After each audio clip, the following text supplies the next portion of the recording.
یعنی چاند کی 13، 14 اور 15 تاریخ کو روزہ رکھنے کا حکم دیا اور فرمایا یہ زمانے بھر کے روزوں کی مانند ہیں۔ ایام بیاض کے 3 روزوں کو زمانہ بھر کے روزوں کی مانند قرار دینے کی وجہ یہ ہے کہ ہر نیکی کا ثواب 10 گنا ملتا ہے۔ اگر ایک ماہ میں 3 روزے رکھ لیے جائیں تو پورے مہینے کے روزوں کا ثواب ملے گا۔ اگر ساری زندگی یہی روٹین جاری رہے تو ساری زندگی کے روزوں کا ثواب ملے گا۔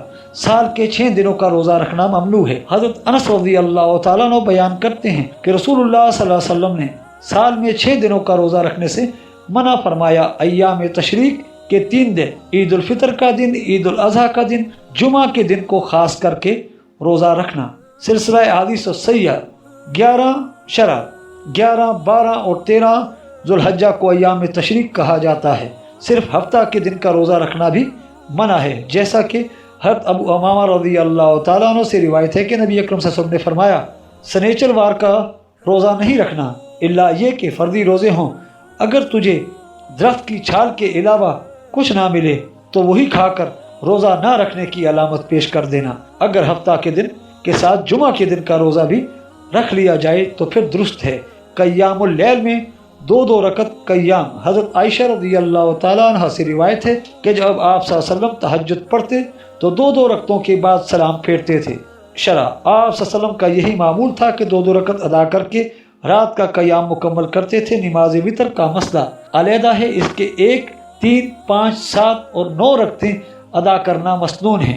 1 رکعت نماز وتر درست ہے۔ حضرت سعد بن ابی وقاص رضی اللہ تعالیٰ عنہ سے روایت کیا گیا ہے کہ وہ مسجد نبی میں نماز عشاء ادا کرتے تھے اور اس کے بعد صرف 1 رکعت وتر پڑھتے تھے۔ ان کو کہا گیا ابو اسحاق تم صرف 1 رکعت وتر پڑھتے ہو اور مزید کوئی نماز نہیں پڑھتے، کیا وجہ ہے؟ انہوں نے کہا جی ہاں، میں نے خود رسول اللہ صلی اللہ علیہ وسلم کو فرماتے ہوئے سنا، وہ بندہ محتاط اور دور اندیش ہے جو سونے سے پہلے وتر ادا کر لیتا ہے۔ تخریج اخرج احمد سلسلہ احادیث الصحیحہ شرح وتر کی رکعات کی درج ذیل تعداد احادیث صحیحہ سے ثابت ہے۔ 1 وتر صحیح بخاری حدیث نمبر 990، صحیح مسلم حدیث نمبر 749 اور نمبر 2۔ 3 وتر صحیح بخاری حدیث نمبر 2013 اور صحیح مسلم 738۔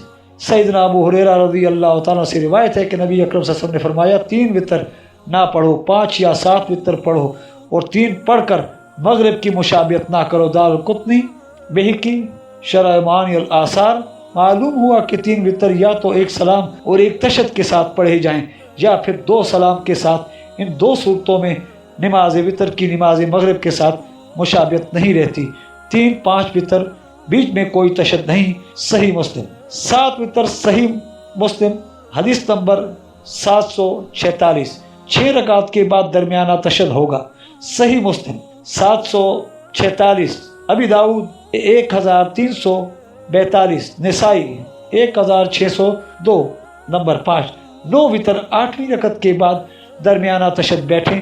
صحیح مسلم حدیث نمبر 746۔ اللہ تعالیٰ بہتر جانتے ہیں کہ بعض احباب ان بین دلائل کے باوجود صرف 3 رکعات کے درست ہونے اور باقی تعداد کے درست نہ ہونے پر کیوں مصر ہیں۔ وتر رات کی نماز ہے۔ حضرت ابو سعید خدری رضی اللہ تعالیٰ عنہ بیان کرتے ہیں کہ رسول اللہ صلی اللہ علیہ وسلم نے فرمایا نماز وتر رات کو ہوتی ہے، بلا شک و شبہ وتر رات کی نماز ہے۔ نماز عشاء سے طلوع فجر تک اس کا وقت جاری رہتا ہے۔ سحری کھانا بابرکت ہے۔ حضرت ابو ہریرہ رضی اللہ تعالیٰ عنہ سے روایت ہے، وہ بیان کرتے ہیں کہ نبی اکرم صلی اللہ علیہ وسلم نے فرمایا بے شک اللہ تعالیٰ نے سحری اور ناپ میں برکت رکھی ہے۔ حضرت انس رضی اللہ تعالیٰ عنہ سے مروی ہے کہ نبی کریم صلی اللہ علیہ وسلم نے فرمایا جو روزہ رکھنا چاہتا ہو وہ کسی چیز کے ساتھ سحری کر لیا کرے۔ حضرت خالد بن معدان رضی اللہ تعالیٰ عنہ بیان کرتے ہیں کہ رسول اللہ صلی اللہ علیہ وسلم نے فرمایا او بابرکت کھانے کی طرف، آپ کی مراد سحری کا کھانا تھا۔ حضرت مقدام بن معدی کرم رضی اللہ تعالیٰ عنہ سے روایت ہے کہ نبی اکرم صلی اللہ علیہ وسلم نے فرمایا سحری کا کھانا ضروری کھایا کرو کیونکہ وہ بابرکت کھانا ہے۔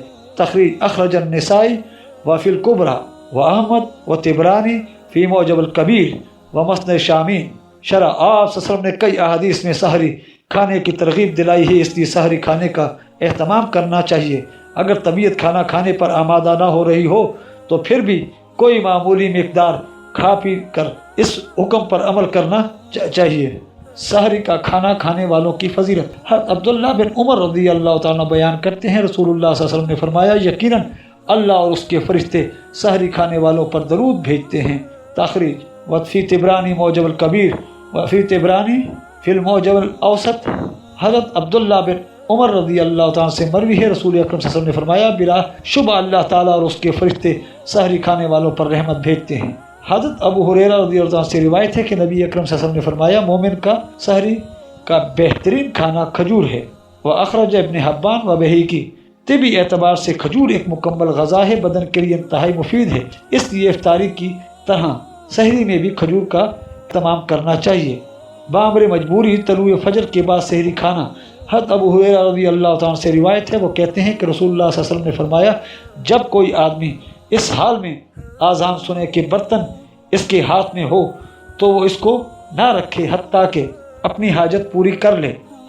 تخریج اخرج ابی داود و ابن جریر طبرانی فی التفسیر والحاکم والبہیقی واحمد۔ اگرچہ کلیہ یہ ہے کہ طلوع فجر صادق سے ہی سحر کا وقت ختم ہو جاتا ہے، آپ صلی اللہ علیہ وسلم نے صحابہ کے لیے اذان فجر کو معیار قرار دیا تھا کیونکہ طلوع فجر اور اذان فجر کا ایک وقت ہوتا ہے۔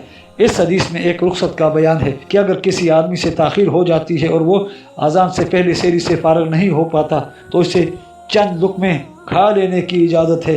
حدیث کے الفاظ پر غور کیا جائے کہ ایسے شخص کو ضرورت پورا کرنے کی اجازت ہے۔ اس رخصت کا یہ مفہوم نہیں کہ اذان سننے کے بعد چائے وائے اور مختلف ڈشوں کا اہتمام شروع ہو جائے۔ سحری آخری وقت میں اور افطار پہلے وقت میں کرنا۔ حضرت انس رضی اللہ تعالیٰ عنہ سے مروی ہے کہ نبی اکرم صلی اللہ علیہ وسلم نے فرمایا افطاری میں جلدی کرو لیکن سحری میں تاخیر کرو۔ تخریج قال سیوطی فی الجامع الکبیر والدیلمی۔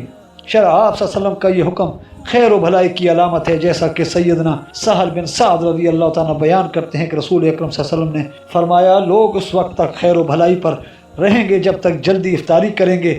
رواہ بخاری و مسلم اور مسند احمد میں سیدنا ابو ذر رضی اللہ تعالیٰ کی حدیث ہے وآخر السحور کے الفاظ بھی ہیں، یعنی افطاری میں جلدی کرنے کے ساتھ ساتھ وہ سحری میں تاخیر بھی کرتے ہیں۔ سیدنا ابو ہریرہ رضی اللہ تعالیٰ کہتے ہیں کہ نبی اکرم صلی اللہ علیہ وسلم نے فرمایا کہ اللہ تعالیٰ نے فرمایا میرے سب سے محبوب بندے وہ ہیں جو افطاری کرنے میں جلدی کرتے ہیں۔ رواہ ترمذی۔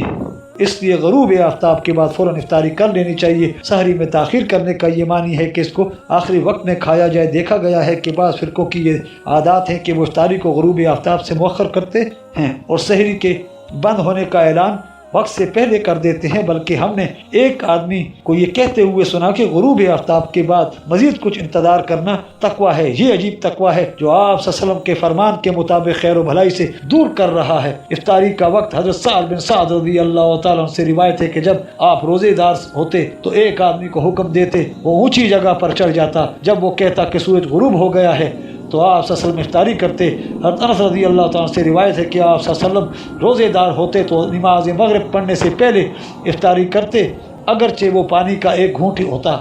تخریج اخرج ابن الاعرابی فی معجمہ و طبرانی فی الاوسط و ابو یعلا و بازار ضیاء فی المختار و ابن ابی شیبہ فی المصنف۔ ہر کوئی یہ کلیہ تو تسلیم کرتا ہے کہ افطاری کا وقت یہی ہے، لیکن بعض لوگ امراً تاخیر کرتے ہوئے نظر آتے ہیں۔ کس چیز کے ساتھ افطاری کی جائے؟ حضرت انس رضی اللہ تعالیٰ سے روایت ہے کہ اگر آپ صلی اللہ علیہ وسلم روایت ہے کہ آپ صلی اللہ علیہ وسلم جب افطاری کرتے تو کھجور سے ابتدا کرتے۔ تخریج رواہ نسائی فی سنن الکبریٰ و فرحاوی فی الصیام وعنہ ابن عساکر و ضیاء فی المختار۔ حضرت انس بن مالک رضی اللہ تعالیٰ عنہ بیان کرتے ہیں کہ نبی اکرم صلی اللہ علیہ وسلم نماز پڑھنے سے پہلے تازہ کھجوروں کے ساتھ روزہ افطار کرتے تھے۔ اگر تازہ کھجوریں نہ ہوتی تو خشک کھجوروں کے ساتھ، اور اگر وہ بھی نہ ہوتی تو پانی سے چند گھونٹ پی لیتے۔ تخریج اخرج الامام احمد وغیر من اصحاب السنن وقد خرجت مفصل فی الارواح وصحیح ابی داود۔ امام البانی رحمۃ اللہ لکھتے ہیں اس حدیث کو مختصر تخریج کے ساتھ ذکر کرنے کا مقصد یہ ہے کہ لوگوں کو اس سنت پر عمل کرنے پر آمادہ کیا جائے، کیونکہ اکثر روزے دار اس سے غافل ہو چکے ہیں۔ عام دعوتوں میں لذیذ ماکولات اور عمدہ مشروبات کا بڑا اہتمام کیا جاتا ہے، لیکن وہاں تازہ یا خشک کھجور نظر نہیں آتی۔ اس سے بری بات یہ ہے کہ کھجوروں کے نہ ہونے کی صورت میں پانی پر افطاری کرتے ہوئے بھی کوئی نظر نہیں آتا۔ ان لوگوں کے لیے خوشخبری ہے جو اللہ تعالیٰ کے درذیل فرمان کا مصداق بنتے ہیں۔ الذین یستمعون القول فیتبعون احسنہ اولئک الذین ھداھم اللہ واولئک ھم اولو الالباب۔ سورہ زمر آیت نمبر 18۔ جو لوگ بات کو کان لگا کر سنتے ہیں پھر جو بہترین بات ہو اس کی اتباع کرتے ہیں، یہی ہیں جنہیں اللہ تعالیٰ نے ہدایت کی اور یہی عقل مند ہیں۔ روزے دار اور روزے دار کی فضیلت۔ حضرت ابو ہریرہ رضی اللہ تعالیٰ عنہ اور حضرت ابو سعید خدری رضی اللہ تعالیٰ عنہ سے روایت ہے، وہ کہتے ہیں کہ رسول اللہ صلی اللہ علیہ وسلم نے فرمایا، بے شک اللہ تعالیٰ فرماتے ہیں یقیناً روزہ میرے لیے ہے اور میں ہی اس کا بدلہ دوں گا۔ بلا شبہ روزے دار کے لیے دو خوشیاں ہیں، جب وہ افطار کرتا ہے تو خوش ہوتا ہے، اور جب وہ اللہ تعالیٰ سے ملاقات کرے گا اور اس کا بدلہ دے گا تو وہ خوش ہو جائے گا۔ اس ذات کی قسم جس کے ہاتھ میں میری جان ہے، روزے دار کے منہ کی بو اللہ کے ہاں کستوری کی خوشبو سے زیادہ پاکیزہ ہے۔ تخریج اخرج المسلم و نسائی و احمد واخرجہ البخاری۔ ویسے تو یہ حدیث مبارکہ آسان فہم ہے، لیکن اس میں بعض امور توضیح طلب ہے۔ مسلمان کے اعمال صالح تو سارے کے سارے اللہ تعالیٰ کے لیے ہوتے ہیں۔ روزے کی تخصیص کیوں کی گئی ہے، اس کے مختلف جوابات دیے گئے ہیں۔ نمبر 1، روزے میں ریاکاری کا اندیشہ کم ہوتا ہے، کیونکہ عام طور پر روزے دار کا عمل مخفی رہتا ہے اور یہ احساس نہیں ہوتا ہے کہ اس کا روزہ ہے، جبکہ باقی اعمال کا تعلق ظاہری حرکات سے ہوتا ہے، جیسے نماز، ذکر، حج، زکوٰۃ وغیرہ۔ نمبر 2، روزے دار کو جزا دینے کا مطلب یہ ہے کہ کسی کو اس کے اجر و ثواب کا کوئی اندازہ نہیں سوائے اللہ تعالیٰ کے باقی عبادات کے اجر و ثواب کا کسی نہ کسی انداز میں تعین کر دیا گیا ہے۔ نمبر 3، روزہ اللہ کے لیے ہے اور وہی اس کا بدلہ دے گا۔ اس کا معنی یہ ہے کہ روزہ اللہ تعالیٰ کے ہاں سب سے محبوب عبادت ہے۔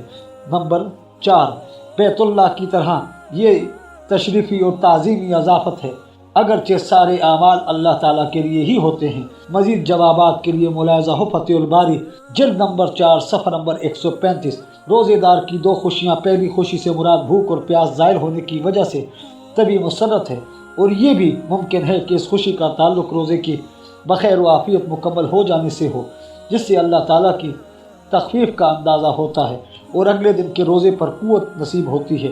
اور دوسری خوشی سے مراد اللہ تعالیٰ یا اجر و ثواب کی وجہ سے نصیب ہونے والی مسرت ہے، جس کا اندازہ اللہ تعالیٰ سے ملاقات کے وقت ہوگا۔